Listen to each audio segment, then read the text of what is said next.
Great. Wonderful. Well, welcome.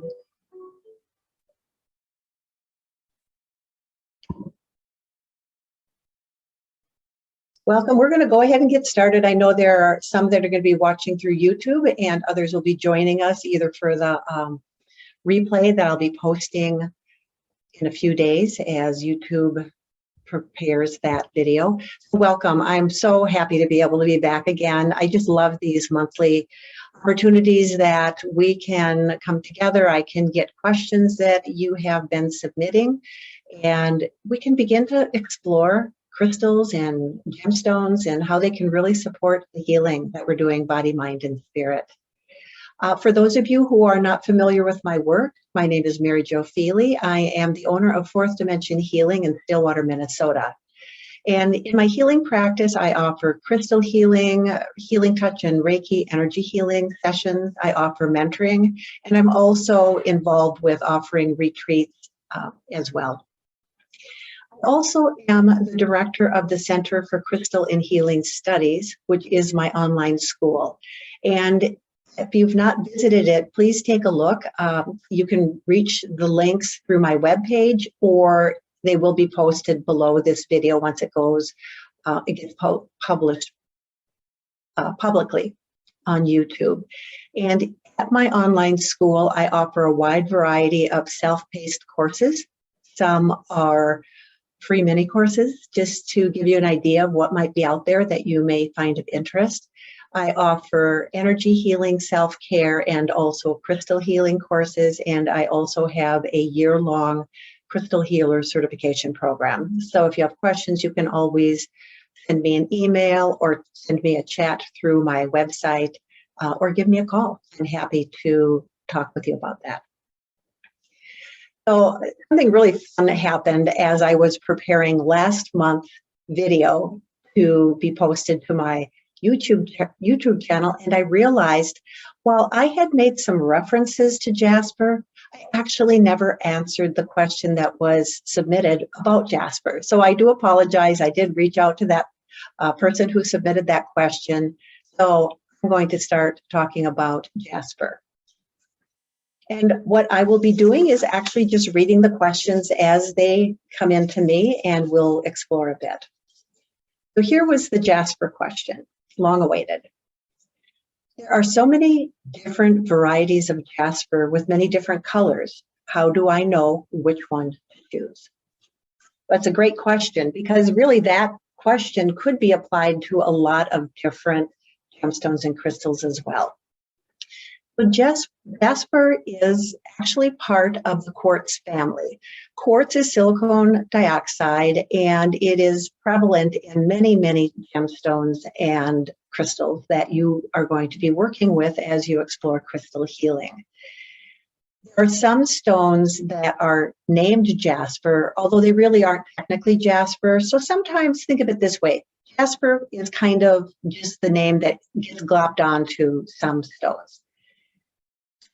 I brought several to show you, including one that is not a jasper at all.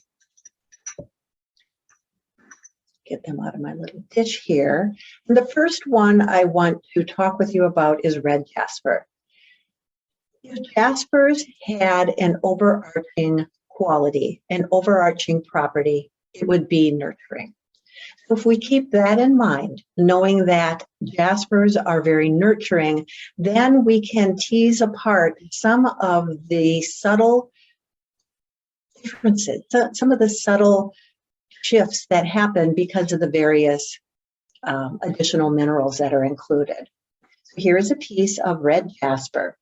And whenever we see a stone that's red or brown or black, it can be a real hint that that particular stone is going to be able to help support our ability to connect with the earth and to get grounded.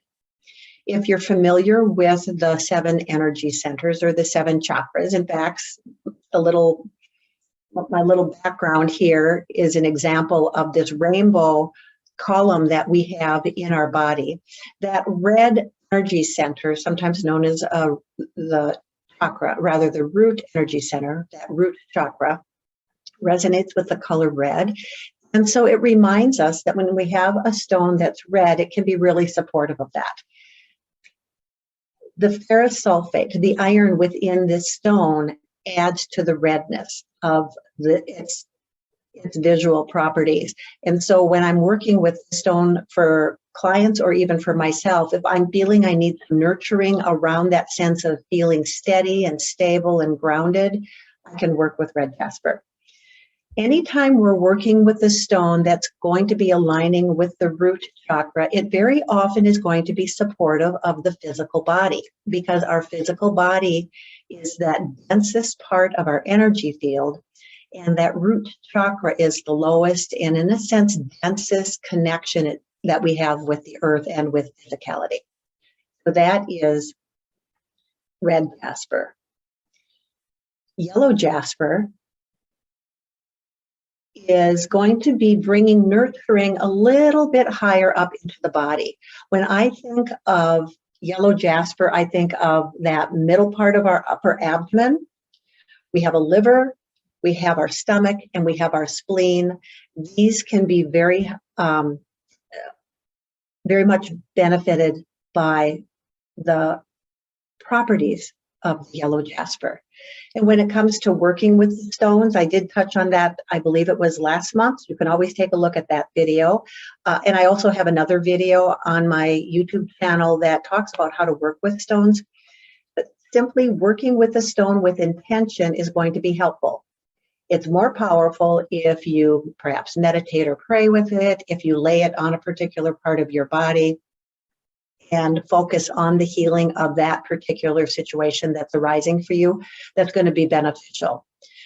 Just like having a toothbrush and toothpaste is not going to, in and of itself, help our teeth to stay healthy. Having a stone in and of itself is not going to be beneficial unless we actually work with it and bring it into our healing practice. So think of it that way. It's not just about putting this in my pocket and making the yellow jasper do the work for me. It's a mutual relationship. Dragonstone jasper is an example of a piece of jasper that brings in reds and it brings in greens and actually brings in some yellows. And when we get right down to it, jasper is going to show up as a green, a red, and a yellow, and all the other variations of the jaspers that are out there and the mineral kingdom are going to be representative of those particular colors. I really like working with Dragonstone jasper. It is a stone that brings up really vital life force energy from the earth that we so need to remain physically present and healthy. And this last couple years of COVID have really knocked us all off center a bit. And so it's okay to talk about that. And it's okay to recognize that we need a little extra support. The other thing I love about this Dragonstone jasper is that it also pulls up these nurturing green energies of the earth. When I think of earth energy, I think of imagine two particular strands of energy coming in. One is this vital, almost like this blood, deep red, powerful, vital energy. And the other is this green, nurturing, mossy energy, almost like you can't quite see as well, but this fabric that I'm working with tonight is a very moss forest green. So that's the two energies that I've found in my healing work, in my experience, come up from the earth. Dragonstone jasper is phenomenal to work with for that reason. One of the things you may be interested in, and you can check these out on my website, is a variety of collections of gemstones I have that are associated with various organ function areas within our body. And I mention those because Dragonstone jasper, if you place 3 of these vertically right along your upper and mid abdomen, those can be very helpful for supporting gallbladder functioning. When we in our Western medical model think of gallbladder, we realize that the gallbladder is tucked over here behind the liver, and it helps to process oils and fats. The traditional Chinese medicine model, the philosophy from which I have worked with these particular body organ function areas. This traditional Chinese medicine model of the gallbladder has to do with decision making. And so I find it so phenomenal that our Western model, we think physically, which is fine, it's important, and we have other models that can help us kind of broaden our understanding of how to work with complementary and alternative healthcare. And here's a great time for me to just put in this little reminder that crystal healing is considered complementary. Doesn't replace Western allopathic medicine. There's definitely a role for that. And there may be a role that you would like to begin or continue to develop as you are working with gemstones and crystals. Here is an example of unakite jasper. Here again, you can see the reds and the greens, although the red almost looks pinkish in unakite jasper. This is a wonderful stone, actually, for the heart chakra, this heart energy center, because it pulls this earth energy up and gets it up into the heart space. So that's always lovely to work with. Here's rainforest jasper. Don't want to drop it. It's very mottled, also known as rhyolite. This has a lot of the greens and some of the reds, and the yellows it almost looks brown. So you're always going to find some kind of a brown that is a combination of the yellow and the reds. Wonderful heartstone. Here we have mookaite jasper. This is one of my favorites. It's just so fun. And it's a combination of red and yellow. And it almost reminds me of kind of these maroon and gold colors that are complementary of each other. This is a stone that can be really helpful in manifestation. If we're trying to bring forth some creativity and some expression of an idea or make something happen, that's not just the wishful thinking. It's about how do we bring up energies from the earth. Think about that red component, the red ferrous sulfate, pulling up that earth energy and getting it into the parts of our energy field that we can really benefit from. We have polychrome jasper. And this is, I like this piece because you'll notice it's not tumbled. It's raw. I love raw stones. They have a lot of character. This can be really helpful as we're working with drawing up nurturing energy, perhaps even up into the brow chakra, up into this energy center in our head that is about clarity and insight. So while you look at tumbled stones and they may appear to have some kind of a coating, actually, they've just been in a rock tumbler with finer and finer and finer and finer grains of abrasion until they actually get polished up. Very much like what the water will do in a river. When we find these beautiful, shiny stones, all the roughness has been washed away. As you're working with stones, you may find some of the stones you're working with are tumbled stones, and some are polished, and some are rough. Work with them and see, what do you notice? What's the difference between working with a piece of rough or raw polychrome jasper compared to perhaps having a piece that's been tumbled? It's up to you to decide and notice. Now here is an example of a stone that's called jasper, but it's not jasper. And this is where we kind of sometimes just stones and rocks get kind of glopped in as jasper when there's not strong clarity as to what it is. This is called dragonstone jasper. I apologize, bumblebee jasper. It's actually mostly calcite, fibrous pieces of calcite. As I mentioned, all true jaspers are silicon dioxide, which is a form of quartz, cryptocrystalline quartz. The Mohs hardness scale, this is probably somewhere between 6.5 and 7. This is calcite, bumblebee jasper, probably more about 3 to 3.5.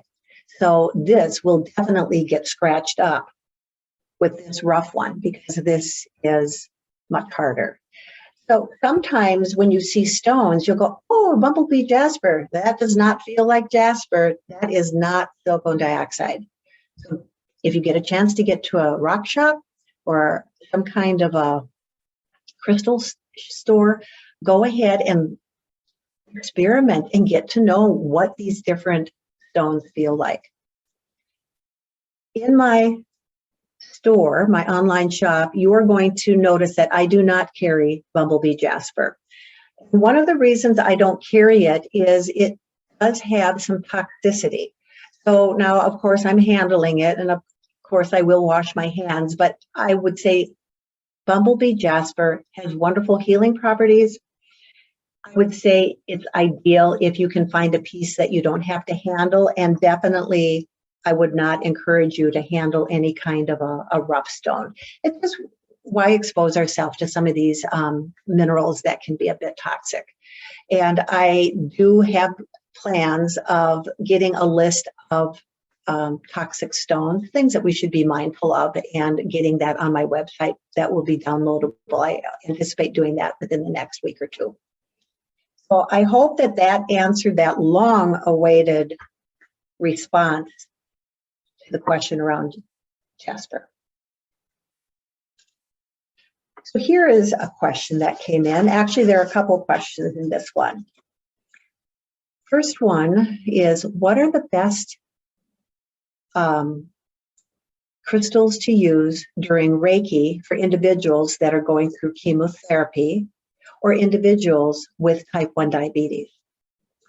So this question was submitted by somebody who has an energy healing practice, who has been trained in Reiki.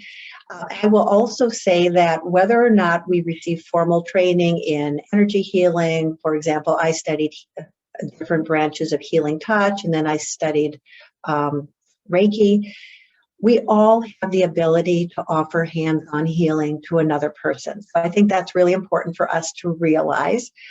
And there are also going to be times where you may feel really called to learn more intentionally about energy healing and perhaps get some training because you want to be able to really expand that work that you're called to do.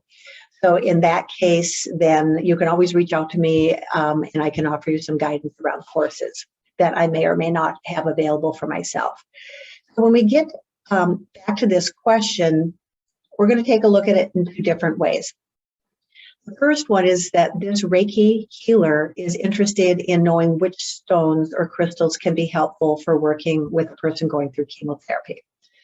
Well, that's a really big question, and I can't answer it fully without knowing the kind of treatment and the kind of cancer and the kind of issues arising for a person. Because whenever we are working with healing, in this case, chemotherapy implies clearly there's cancer, and that means the physical body is impacted. And also, remember, we're holistic beings. So we have physical, emotional, mental, and spiritual aspects of ourselves. And so we could have a person who is going through chemotherapy and is also looking for emotional support. We could have a person that's going through chemotherapy and also needs some kind of spiritual support so that they can feel more connected with perhaps source or God, if that is their connection. Could be that they are trying to reconnect with friends. Anytime we're reconnecting with important people in our lives, friendships, and those who have really strong connections with us through companionship, if there's a little bit of a hiccup there, that's actually a spiritual part of our health that is in the process of being brought to our awareness so that we can do something about it. So when I think of chemotherapy, one of the first things that comes to my awareness is that that's really hard work. It's hard work physically, it's hard work emotionally, it's hard work mentally. It's very easily, a person may be having their work life or lifestyle interrupted from time to time through the treatments. And so for me, first thing that I think about is that if we can bring compassion and nurturing and a sense of self-love, that can be really important. So there are three stones that I really think I'd like to talk about to address this specific question without having the details as to more specifics. So my go-to self-nurturing, compassionate stone is always going to be rose quartz. Here's a small piece of tumbled rose quartz. These stones, you'll often find me working with small stones because they're easy to work with. Sometimes a larger stone is called for. But this is a kind of stone you can slip inside a pillowcase. You can slip it in a pocket. You can put it in a little pouch. I have, for example, on my online shop, these little spiral cages that I open up and pull and put rocks in and take them out. And one of them over the years has gotten stretched out. So I just put really big stones in there now that I can still wear around my neck comfortably. So rose quartz is beautiful for bringing in this wonderful, nurturing, compassionate energy. Malachite is another example of a stone that is very nurturing to the heart chakra. It has the ability to help with inflammation. So it has copper in it. And even as a young child, I remember I had an uncle who always had a copper bracelet on his wrist. And I never understood that, but it had to do with the copper and the copper being able to work with the inflammation he had in his arthritic wrist. Likewise, there is copper within the malachite, and it's a high copper bearing stone, and it can be really helpful with inflammation that may be arising within the body. The other stone that came to mind as I was thinking about this question, and that's how I usually will work, is I just let the answer come to me. I don't just go and stand in front of a bunch of rocks and figure out which one looks pretty. It's through my experience, through my learning, and through my really being quiet and allowing the answer to arise is how I get a lot of my information, that intuitive channel. This is a piece of ruby fuchsite. Now, ruby fuchsite is a combination stone, and you can see some of these little pink flecks. These are pieces of ruby. Ruby is a very, very, very strong stone. If we have number 1 being pelk, number 10 being diamond, ruby is 9. It's a part of the corundum family, and when corundum is red, it is referred to as ruby, and when corundum is blue, it's referred to as sapphire. So sapphire and ruby are the same stone, corundum. That's how their color differential is going to determine what we call it. So I like ruby fuchsite because it's got this ruby that connects with that vital life force energy from the earth and helps draw it up into the physical body. And if a person's going through chemotherapy, they are getting wiped out. That is really hard on the physical body. And as a nurse, I remember years ago when I would work with patients who were going through chemotherapy, and it was really, really hard on their bodies. So that's the beauty of the ruby fuchsite. And then the fuchsite is a stone that resonates with the water element, which is so nurturing and so gentle and soft. And it brings this nurturing energy into that heart chakra. And I think that those would be the 3 go-to stones, just as a blanket, that I could offer for this particular question. Ultimately, it may be that you're working with a stone to support somebody that's dealing with cancer and chemotherapy, and you find that you want to work with another stone, then go with that and learn about that stone. Learn what those properties are, learn how it is that the properties are going to be supporting the person that you're working with. Now, the other question, or the other part of this question, was how to be able to support through energy healing, because this question had to do with Reiki, which is a form of energy healing that comes out of Japan. And this has to do with working with somebody with type 1 diabetes. So type 1 diabetes is an autoimmune disease. It affects the pancreas, and the pancreas is over here tucked away on the left. And at some point with type 1 diabetes, there are particular parts of the pancreas that stop working.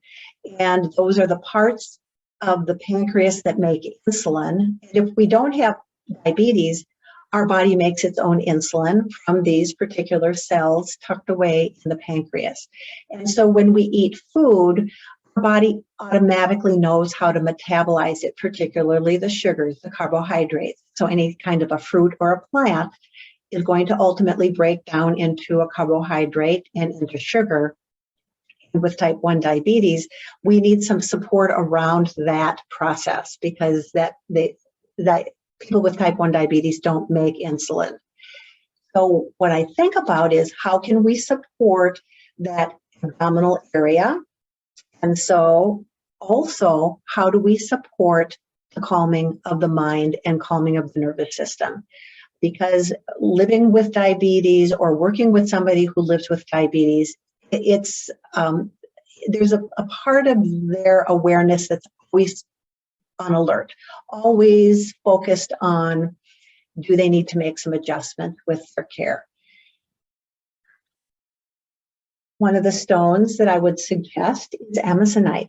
Amazonite is a stone that resonates with the water element, and it's very calming.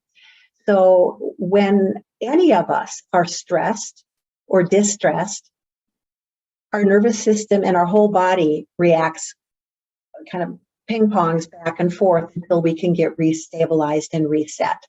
So this could be really helpful with helping that nervous system to calm down and also helping the sense of calmness be restored.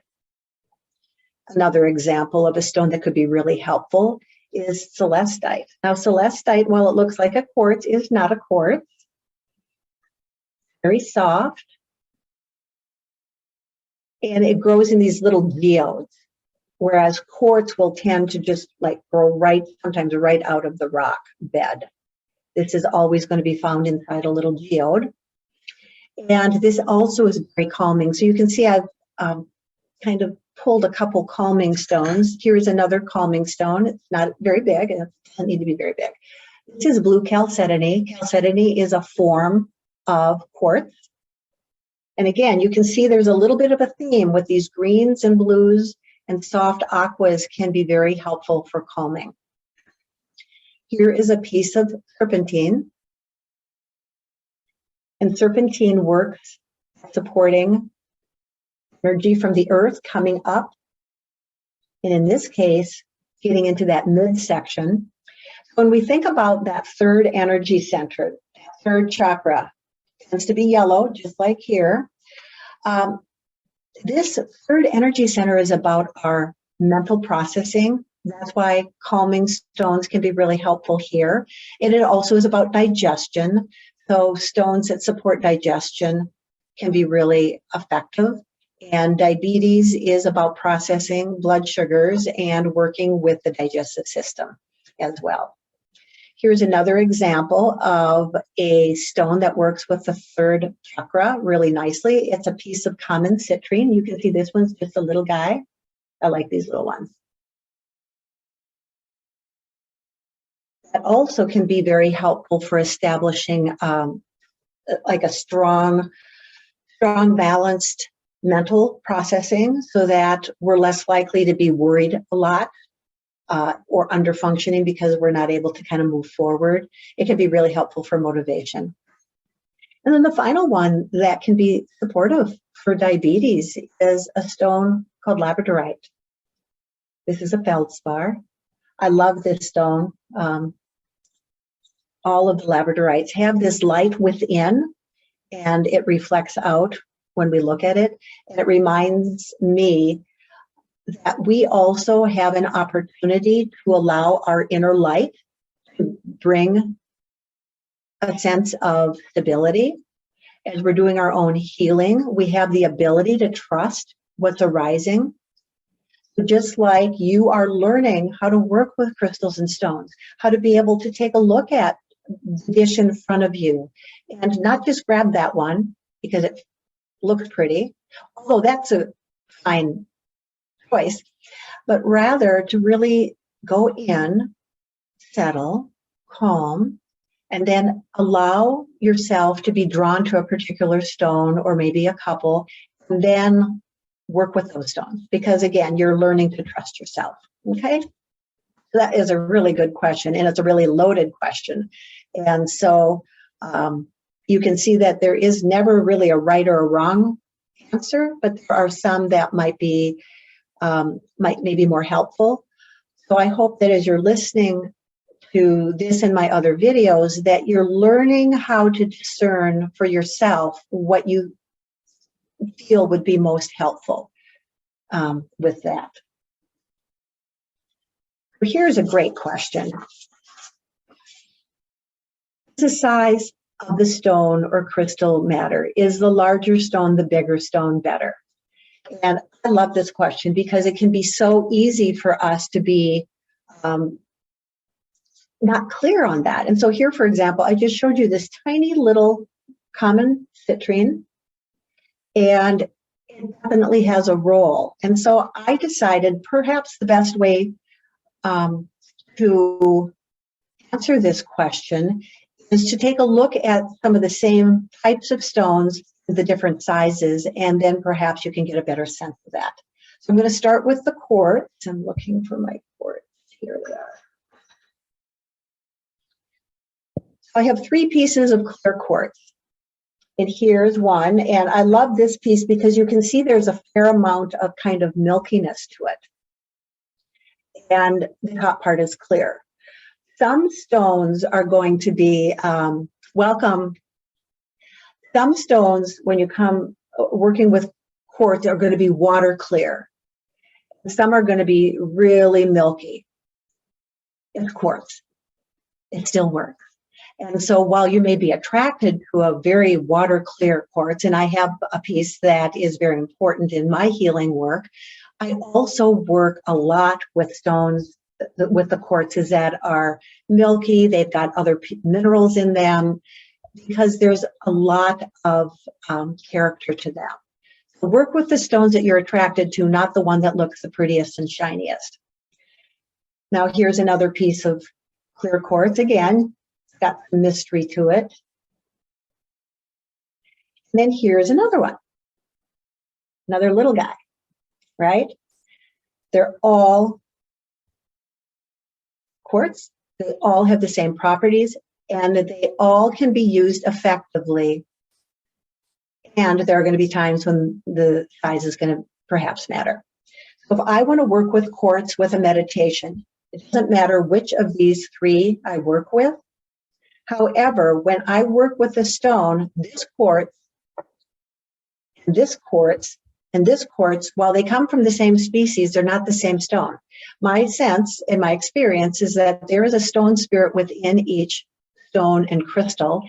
And through meditation and quiet and awareness, we can connect with that inner vital little spark of the divine that's within that quartz, just like there is a unique divine spark within each of us. So if I'm going to work with this piece of quartz meditation, I may have a very powerful experience. Same with either of these 2. So in this way, it doesn't matter. My sense, though, is if it comes to working with a group of stones, I do think it's going to be helpful if they're all about the same mass. So if I wanted to make a crystal grid, I would not use these 3 stones together. I would find stones that are of similar size to be able to work with the grid, whether it's a small tabletop grid or a larger grid. If I'm going to be gridding a room, in my last video, I mentioned that I actually work or I actually have a primary grid around my room and then a secondary grid underneath my healing table. The primary grid has larger stones. They're a little bit larger than this. And then the secondary grid is under my table, has quartz that is actually smaller than this, but they're all, again, about the same size. So in that case, I hope that answers that question. Now I wanted to show you a couple more examples. Okay, Here again, here is a piece of amethyst. This is ideal size to hold, to perhaps I can use my stretched out little spiral cage and put this in and wear it. It's not very heavy. It could be used beautifully laid on a person if you are working with crystal healing and supporting others. Here's another piece of amethyst. Again, same species, two different stone spirits within them, because they have a different spark of the divine, just like we do. This would not be very comfortable to put in a pocket or lay on a body. It might be able to be held, which would be fine. But again, here's an example. And the third I brought was blue calcite.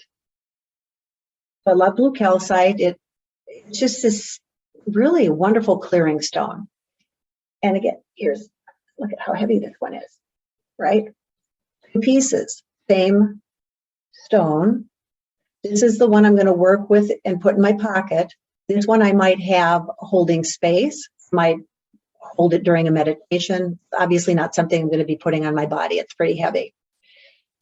But look around and explore what stones you've got. And if you have, let's say you have a stone about this size and you really, really want to work with that, and you want to create a grid, or you want to have it anchoring four corners of your home, then I would say see what you can do to find more of approximately this size. I had somebody come to me who was looking for 4 pieces of calcite to create a space that they could work in as they did their Tai Chi practice out in nature.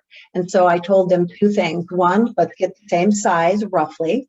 And 2, make sure you have a little something that calcite can rest on in case it's wet, because this is a pretty soft stone and nothing's going to happen if it gets wet right away. But if this is going to be sitting in mucky water and soggy grass over and over and over again, that will begin to interfere with the stone a bit. So always do your homework.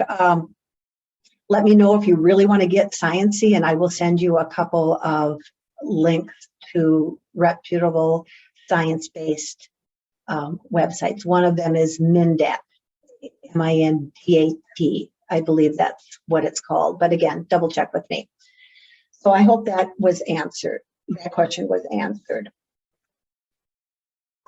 Now, this next question actually kind of ties in with a little of what we've already been talking about. And there are 2 questions in this submission as well. First question, or the first part, says, I have a bookshelf directly above my head, above my bed, that I was cleaning out today, and I realized I could make space for a crystal grid to be in contact with me while I sleep. As sleep is when we biologically repair and restore, I thought a spiral grid could be a good fit for this intention, as they correlate with re-energizing and growth. This brings me to 2 questions. Can I overload my grid with too much energy for sleeping? When I look at the potential of gemstones, my ego goes a little wild and I want everything. I love that question. It's so honest, because it's kind of like candy, like you put a little kid in a candy store and they just kind of go wild. Well, that's kind of how I feel sometimes if you put me in a crystal shop. So we do have to have some discerning around that. This particular person is referencing a spiral grid, and here's an example. I have these available for download on my webpage if you're curious. They're a set of 5. So this particular spiral grid can actually function in 2 ways. It can function by drawing energy down or by lifting energy up. And so when working with a grid like this, the first thing you get to do is actually decide how you would like to work with the energies of that vortex, that spiral vortex. And this is the same spiral that we see out in the galaxy and that we see in the little ferns that are kind of beginning to unfurl up here in the northern hemisphere, especially up. I'm located in Minnesota, and we've had a really extended winter, springtime. And so we're kind of waiting for this unfurling to happen. I brought a dish of stones, and it could be very easy to want to use all of these stones on this grid. And I suppose you could, but my recommendation would be not to do that if you're trying to sleep, because there is a lot of energy in a lot of stones. And so my sense with this particular question would be, yes, you're right. Sleep is when we heal and restore and rest. That happens when we're sleeping. It also happens anytime we're in a calm state, because when we're in a calm state, we are entering, or we are in this state known as the parasympathetic nervous system. Our parasympathetic nervous system is activated. We are able to rest and restore. Our inner healing takes place, and we begin to feel rejuvenated.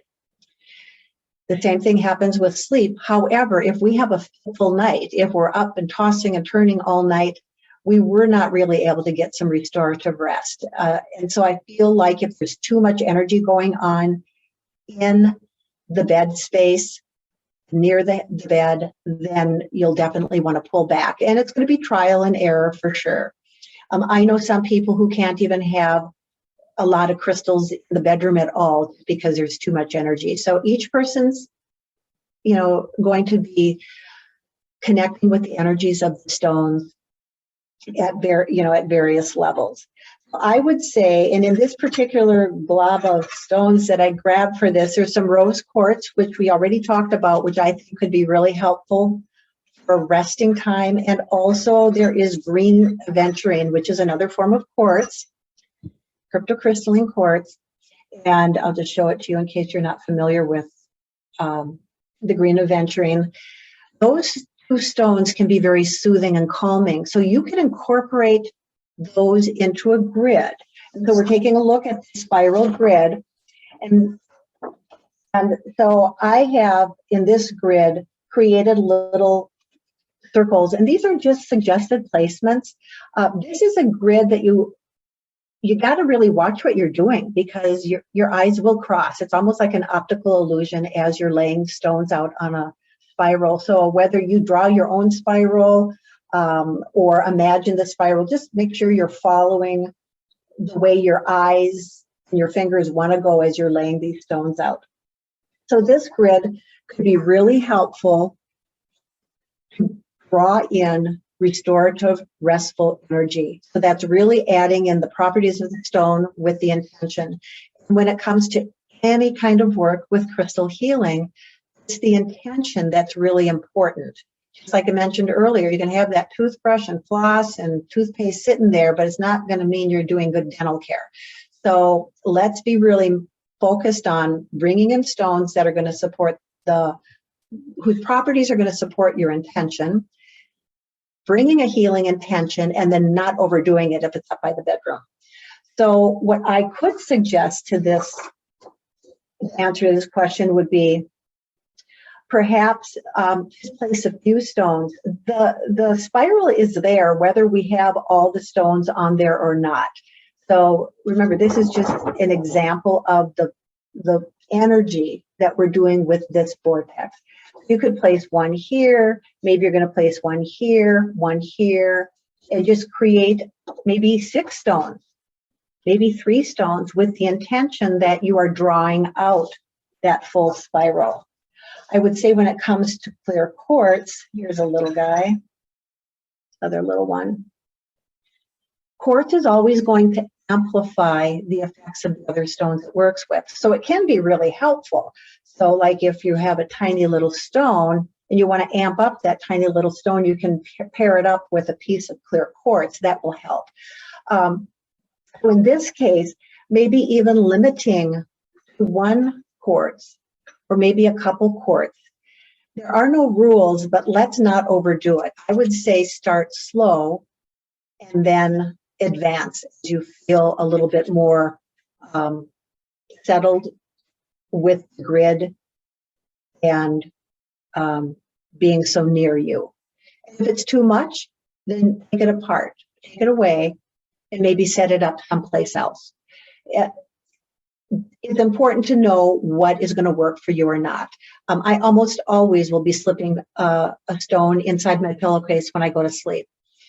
Sometimes I have actually not laid in bed very long and thought, this is not working. And I have to get up, take that stone, and put it a little bit away from me because it's just a little bit too much for what my energy field needs. I'm glad that just came up, because we work with a stone, let's say it's the rose quartz, and it's just not feeling very good to us. We go, ooh, I don't feel so great with that. There's nothing wrong with the stone. There is a good chance that that stone just hit something within your energy field that can help you heal. So it doesn't mean we have to constantly keep holding that rose quartz because it made us feel yucky, but we can work with it periodically. So there are going to be times you're going to be working with a stone or having a stone with you because you're wearing a particular color and you just love the way that particular stone complements what you're wearing. That's fine. Then there are going to be times you want to work with a stone because you know that its properties are really helpful. And then there's going to be the times where you're going to work with a stone because you know that it hit your stuff. And it didn't feel real comfortable when it hit your stuff, but it's okay. You did okay.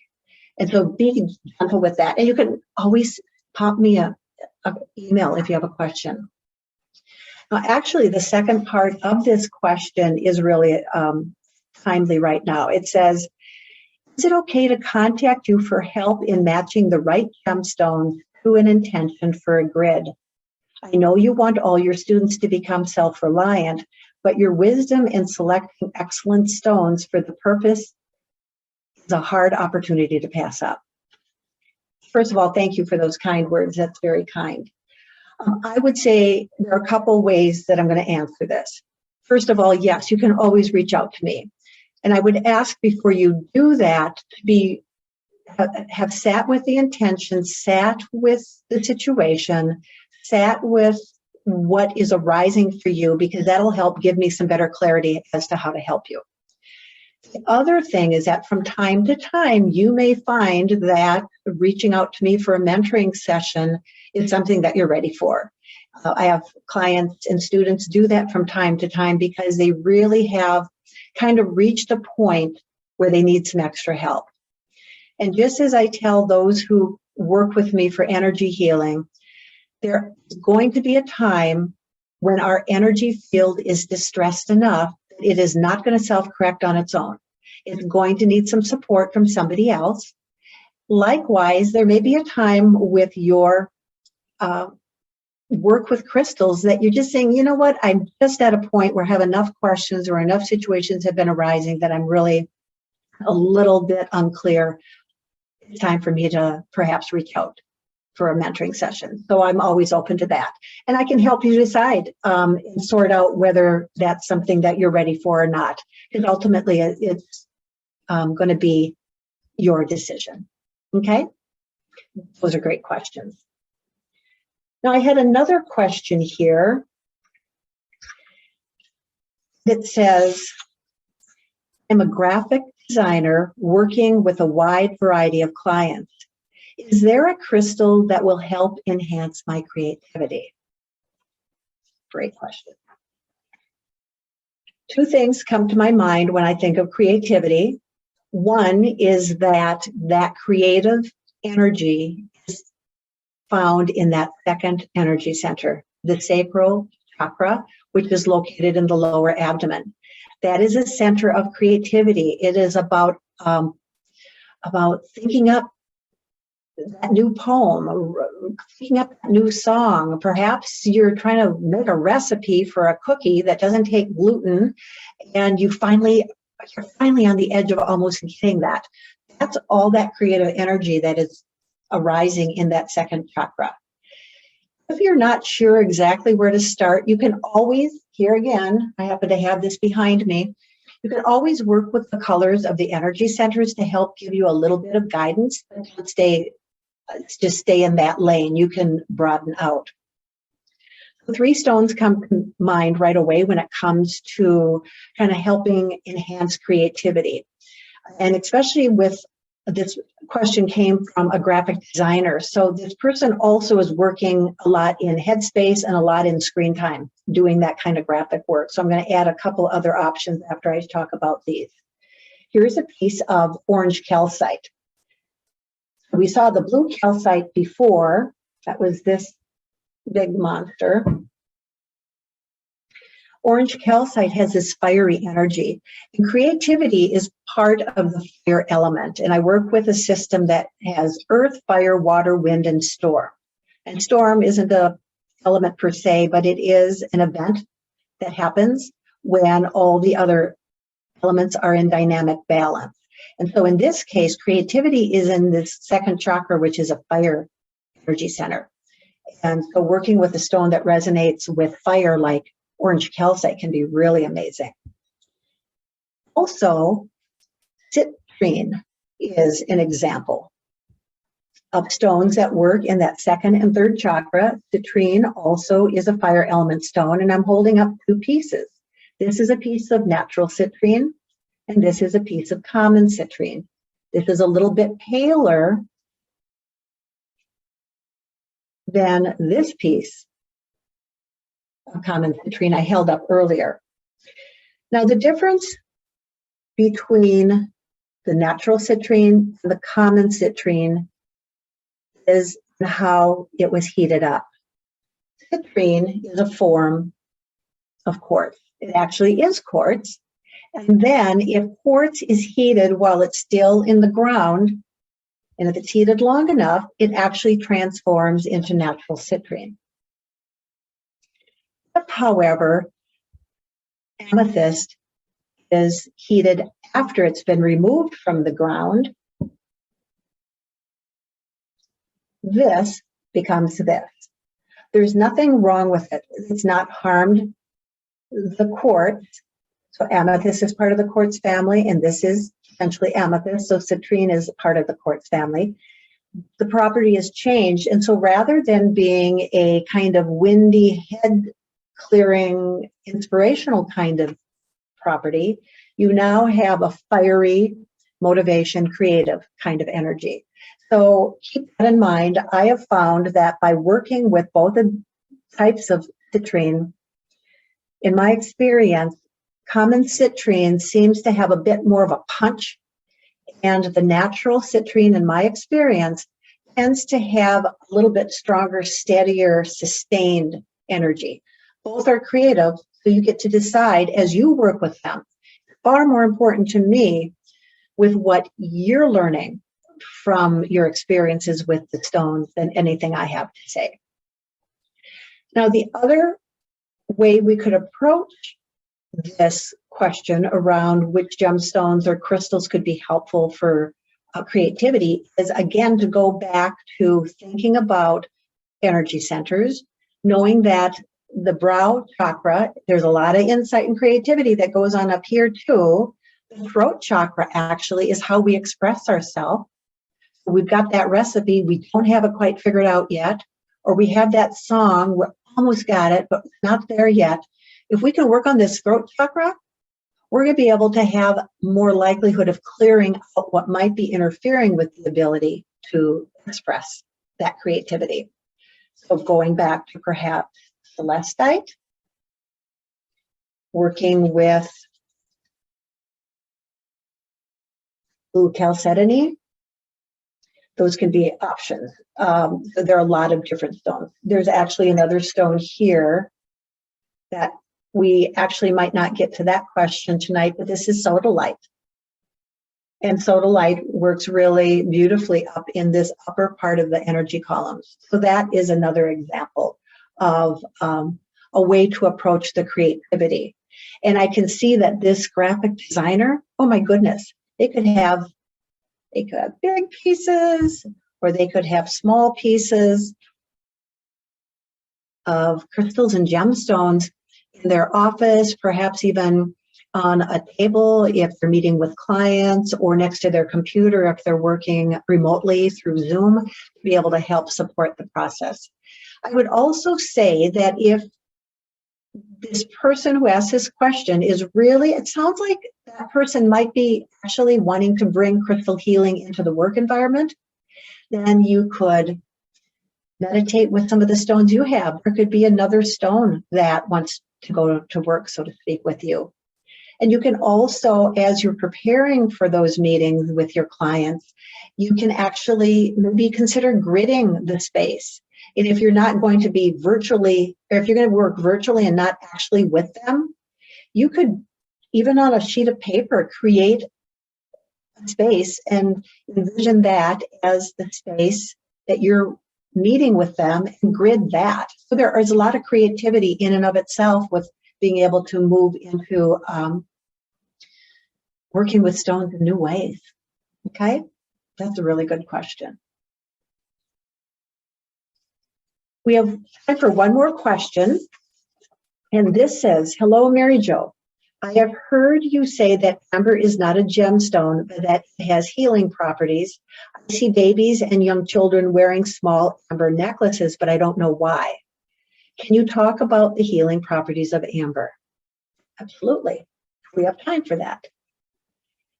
There are a couple kinds of amber I brought. And the first thing I brought is actually, I wanted to show you these little necklaces. I actually have a couple.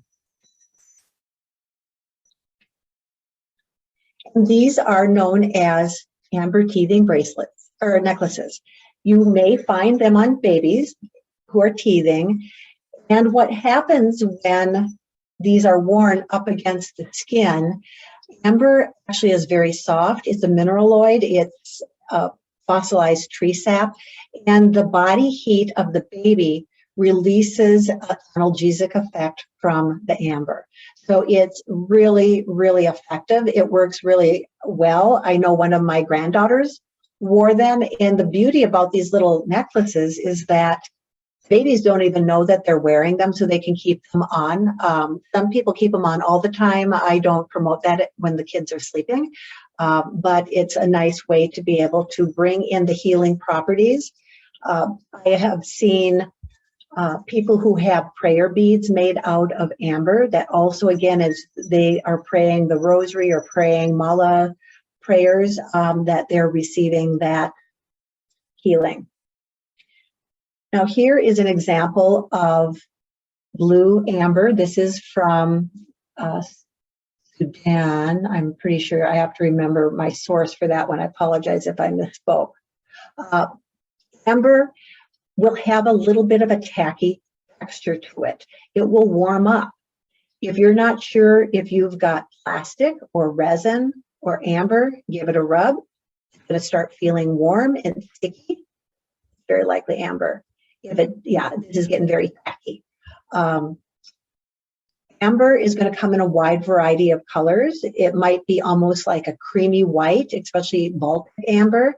There is amber that's green. There is this kind of amber that's a little bit more on the copper side. And all ambers resonate with earth energy. I love amber because it used to be a tree that stood still long enough that was transformed. And I think that's a great message for us because we're so busy in our life. And if we can just stand still long enough to be quiet, we can heal and we can be transformed. So amber has a real strong place in my heart when it comes to healing. It is so gentle and it has a very, very subtle yet very powerful energy. So I hope that you have had some of your questions answered. I hope that perhaps it stirred up more questions and that you can always feel free to send me a question if you'd like to join us next time. My next month, it will be, I'm checking the date, Thursday, May 19th at 6:00 p.m. Central Time. And I am going to be rotating these, alternating between Wednesdays and Thursdays so that it's a better likelihood for some people's schedules. They may be able to actually join in live. And then if you have any questions that have arisen from this last hour, please reach out to me. Go ahead and send me a chat through my webpage. I'll get back to you. If I'm online, I might chat back to you right away, so don't be too startled if that happens. Or send me an email, and you can call or text too. My preference is email or a chat through my webpage, just because texting isn't quite as confidential, and sometimes you're talking about things that are quite personal. Again, if you're curious about my other videos, go ahead and check out my channel. If you're new to my work and you have questions, feel free to just go ahead and give me a call, and I can talk with you about what might be coming up and see if working with me might be helpful or not. So in the meantime, I wish you many blessings as we continue to move into a way of healing body, mind, spirit, working particularly with crystals and gemstones to support us in the work that we're doing. I want to thank each of you for the work you're doing, bringing healing into the world by bringing healing first to yourself and allowing it then to ripple out. Many blessings. Be well.